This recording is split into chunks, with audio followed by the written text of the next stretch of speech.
மக்கள் திலகம் எம்ஜிஆர் என்ன பண்ணியிருக்காரு, ஒரு முறை அவரோட ராமாவர் வீட்டில் இருந்து சத்யா ஸ்டுடியோக்கு காரில் போயிட்டே இருக்காரு.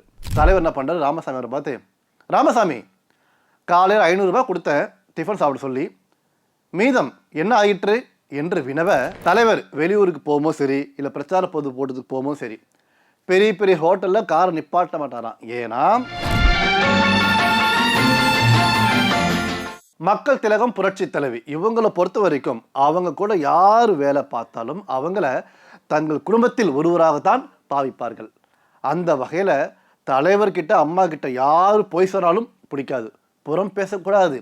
அதே மாதிரி தவறு பண்ணிட்டா அதை ஒப்புக்கொள்ள வேண்டும்.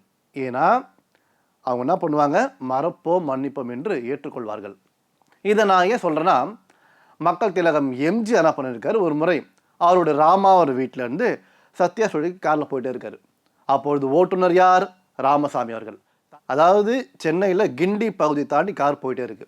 தலைவர் என்ன பண்ணுறாரு, ராமசாமி அவரை பார்த்து, ராமசாமி காலையில் 500 ரூபாய் கொடுத்தேன் டிஃபன் சாப்பிட சொல்லி, மீதம் என்ன ஆயிற்று என்று வினவ, கூட இந்த உதவியாளருக்கு தூக்கி வாரி போட்டுடுச்சு. ஏன்னா மக்கள் திலகம் எம்ஜிஆர் கேள்வி கேட்குறாருன்னா ஏதோ வில்லங்க இருக்குன்னு யோசிக்கிறாரு. உடனே அந்த ஓட்டுநர் என்ன பண்ணுறாரு, அப்படியே கார் ஓட்டிட்டு கணக்கு சொல்லிட்டே வர்றாரு. தலைவர் என்ன பண்ணுறாரு, மொத்தம் 364 ரூபாய் ஆகிட்டு, மீதம் 136 ரூபாய் என்ன ஆச்சு அப்படின்னு கேட்குறாரு. இன்னும் இவர் தூக்கி வாரி போட்டுடுச்சான். அவர் என்ன பண்ணுறாரு, ஐயா இந்த மாதிரி காசு இருக்குது, நான் ஸ்டுடியோவில் வந்து கொடுக்குறேன்னு. தலைவர் என்ன பண்ணுறாரு, காரை நிப்பாட்டு அப்படின்றாரு.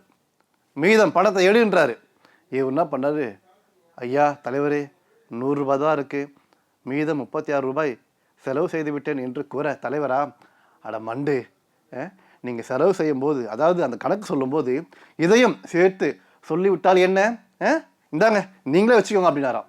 அதை பார்த்த பிறகு தான் உதவியாளருக்கு நிம்மதியாச்சான், அந்த ஓட்டுநருக்கு நிம்மதியாச்சான். அதாவது தலைவர் பொதுவாக பார்த்தீங்கன்னா எப்போதுமே யாரும் சந்தேகப்பட மாட்டார். ஆனால் அந்த கணக்கு செலவு செய்ததை சொல்லிவிட வேண்டும்.